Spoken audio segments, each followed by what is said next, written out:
Welcome once again in online class. I hope all of you are well and good at your home. In previous class, we discussed classification of colloids on the basis of nature of dispersed phase and a dispersion medium, type of interaction in between dispersed phase and dispersion medium, as well as particle size of dispersed phase. On the basis of particle size of dispersed phase, colloids can classified as multimolecular colloids, macromolecular colloids and associated colloids. Associated colloids are also known as micelles. Okay, so there are some substances which at low concentration behave as normal strong electrolytes, but at high concentration they behave as colloidal system because of the formation of aggregates. So कुछ substance ऐसे होते हैं जो low concentration पे normal strong electrolytes की तरह behave करते हैं, but at high concentration they behave as colloidal system. और क्यों बिहेव करते हैं कोलॉइडल सिस्टम की तरह? Because of formation of aggregates, and these aggregate thus formed are called micelle. और जो aggregate form होता है वो क्या कहलाता है? आपका micelle कहलाता है. And these colloidal systems are called associated colloids. तो इस तरीके के जो colloids होते हैं वो associated colloids कहलाते हैं, जहां formation of aggregates होती है और जो aggregates हैं वो micelles कहलाते हैं. Okay, and the formation of micelle only take place. The formation of micelle, this is the important thing in micelle formation. The formation of micelle only take place above a particular temperature,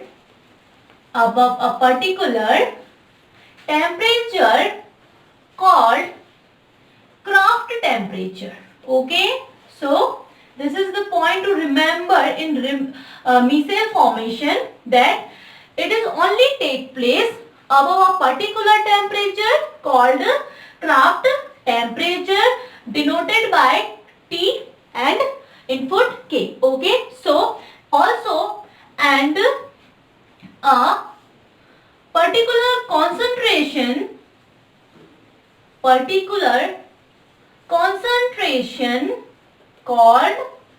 critical micelle concentration,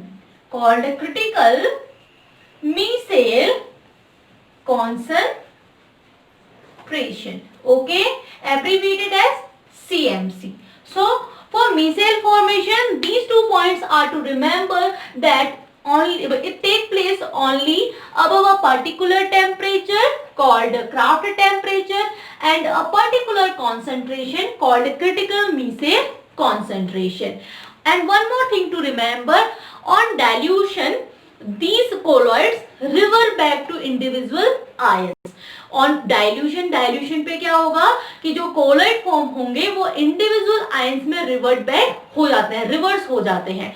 And example of micelles are जो आपके soaps है और synthetic detergents है. Soap और synthetic detergent belong to this class of associated colloids. And for soaps, अगर soaps की हम बात करें, जो क्रिटिकल मिसेल कॉन्सेंट्रेशन है for soap is range from 10 raised to the power -4 CMC for soaps is 10 raised to the power -4 to 10 raised to the power -3 मोल पर litre. Okay, तो soaps के लिए क्रिटिकल मिसेल कॉन्सेंट्रेशन कितना है? 10 raised to the power -4 to 10 raised to the power -3 मोल पर litre. And one more thing, micelle contain both lipophobic and lipophilic parts. तो micelle में आपका lipophilic that means liquid loving and lipophobic liquid hating दोनों parts present होते हैं. अगर एक micelle atom की बात करूं मैं, तो it contains more than 100 atoms. तो उसमें मोर देन 100 एटम्स उसमें प्रेजेंट होते हैं, बिकॉज मिसेल की फॉर्मेशन ही एग्रीगेट्स के फॉर्मेशन की वजह से होती है. ऐसे सिस्टम जो एसोसिएटेड कोलॉइड सिस्टम है उनकी फॉर्मेशन होती है और में कोलॉइडल बिहेवियर एग्रीगेट सिलिकेट के फॉर्मेशन की वजह से ही सो होता है. Okay, now moving on the mechanism of micelle formation. For this, let us take an example of soap solution. Soap is sodium or potassium salts of higher fatty acids and represented as RCOO negative Na positive, and the example of a common soap is sodium stearate. Sodium stearate with molecular formula CS3 CH216 COO negative Na positive. This is the major components of many bar soaps. तो जितने भी आपके bar soaps हैं उनका major component है sodium stearate. Okay, and when it is dissolved in water, it dissociate into RCOO negative and sodium positive. तो water में dissolve करने पर जो आपका सोप है वो टू पार्ट्स में क्या हो जाता है, डिसोशिएट हो जाता है. In this RCOO negative there are two parts. One is R hydrocarbon chain called non polar tail and it is hydrophobic in nature. तो ये क्या होती है, वाटर रिपेलेंट होती है, hydrophobic. And the other part COO negative is polar ionic head. Polar ionic head called hydrophilic in nature. So this is hydrophilic in nature and this is hydrophobic in nature. As we know that soaps contain or micelle contain both these parts, hydrophilic and hydrophobic. So hydrophobic जो आपका है non polar tell क्या होगा, करेगा, water को repel करेगा, simply known as water repellent. And hydrophilic जो part है पोलर आयनिक हेड है वो क्या करेगा, वाटर लविंग होगा और सिंपली वाटर को अट्रैक्ट करेगा. ओके, अगर हम स्टेरेट सोडियम स्टेरेट आयन के लिए हाइड्रोफोबिक और हाइड्रोफिलिक पार्ट्स को अगर देखना चाहें, so in sodium stearate this is the COO negative part, O negative Na positive. because water में अगर सोडियम स्टेरेट को अगर डिसॉल्व किया जाएगा तो वो टू पार्ट्स में डिवाइड हो जाएगा first of all. Then second one इस तरीके से आपको मिलेगा. एक तो मिलेगा आपको polar ionic head, this is hydrophilic part, hydrophilic part, and this one is hydrophobic non-polar tail. Hydrophobic. This hydrocarbon chain is hydrophobic and water repellent, and this COO negative is hydrophilic and water loving part of this मीसेल और this sodium stearate. Then अगर water में हम dissolve करने की बात करें, अगर water में सोडियम स्टीरेट को डिसॉल्व किया जाएगा, let us suppose this RCO part जो होता है वो वाटर की सरफेस में ही रहता है कुछ इस तरीके से. This is stearate ion with this ionic polar ionic head in water and this are or we can say non-polar tail stay away from this water surface. तो water के surface से आपकी जो non-polar tail है वो क्या होती है, थोड़ा दूर रहती है, as this is hydrophobic in nature. तो hydrophobic है तो वो क्या होगा, water की surface से अलग अलग रहेगी, that means वो water repelling होगी. और जो आपका polar ionic head है वो क्या होगा, वाटर में रहता है. This is stearate ion. Okay, and this is at low concentration. Low concentration पे जो आपका RCOO नेगेटिव है वो वाटर की सरफेस पर रहता है, जिसका COO नेगेटिव जो पार्ट है वो वाटर के अंदर, और जो आपका हाइड्रोकार्बन ग्रुप है वो क्या रहेगा, वाटर की सरफेस से दूर रहेगा. Okay, but at critical micelle concentration, critical micelle concentration में जो आपका पोलर आयनिक हेड है और जो आपका हाइड्रोकार्बन नॉन पोलर जो आपका टेल है वो क्या होता है, वो बल्क में, किसके बल्क में, इस सोप सॉल्यूशन के बल्क में पुल किया जाता है। वो इस तरीके से क्या हो जाएगा, पुल टुवर्ड्स दिस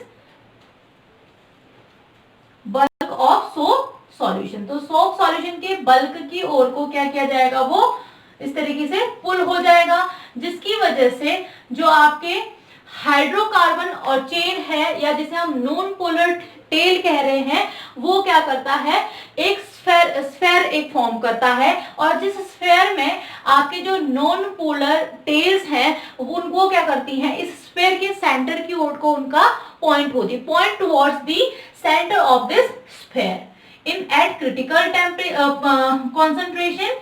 जो जितनी भी आपकी हाइड्रोकार्बन चेन है या नॉन पोलर टेल है, वो क्या करती है, वो पुल होती है towards the bulk of the soap solution, उसको पुल किया जाता है बल्क सॉल्यूशन की ओर को, वो पुल होती है एट क्रिटिकल मीसेल कॉन्सेंट्रेशन, और जहां पे उनकी जो नॉन पोलर हेड है, नॉन पोलर टेल है, वो क्या हो जाएंगी, पॉइंट टुवर्ड्स करेंगी किसकी ओर को, उस स्फेयर के सेंटर की ओर को। तो इस तरीके से एक आयनिक मीसेल की फॉर्मेशन होती है because of the aggregation of these atoms. Okay, and this is the formation of ionic micelle, ionic micelle formation.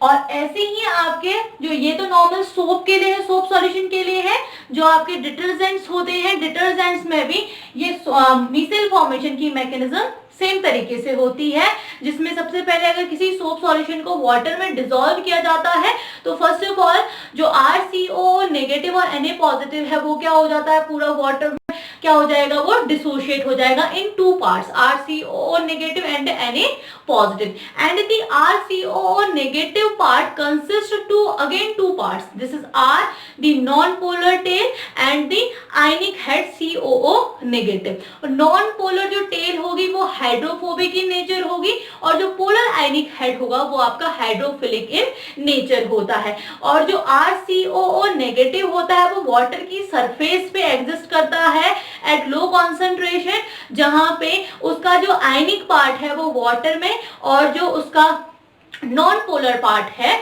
वो उसके सरफेस से आउटवर्ड दी वाटर, जो सरफेस है उससे बाहर रहेगा।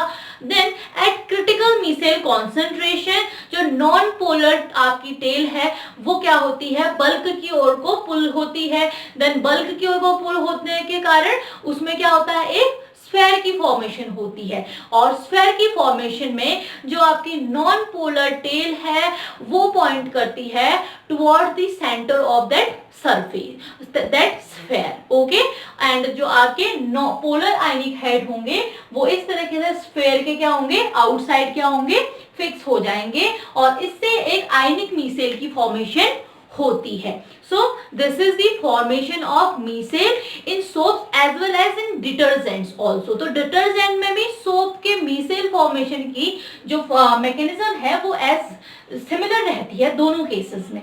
Okay, then moving on the cleansing action of soaps, as we mentioned earlier that micelle consists hydrophilic and hydrophobic parts as their central core, and the cleansing action of soap is due to the fact that the soap solution form micelle around the oil droplets in such a manner that the hydrophobic part of stearate ion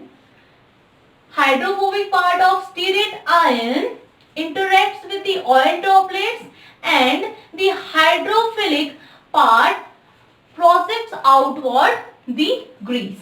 So this hydrophobic part is in the oil droplets and the hydrophilic part is projected outward the grease. As we know that polar जो आपका part है वो interact करेगा water से, and जो non polar part है वो क्या करेगा, ऑयल ड्रॉपलेट्स को वाटर में क्या करेगा, पुल करेगा। जो हाइड्रोफोबिक पार्ट है स्टीरेट का वो पुल करेगा इस ऑयल ड्रॉपलेट्स को with in water, and it remove dust from the cloth. Okay, so this is the cleansing action of soap, and this is the formation of micelle in So solution. Okay, like this.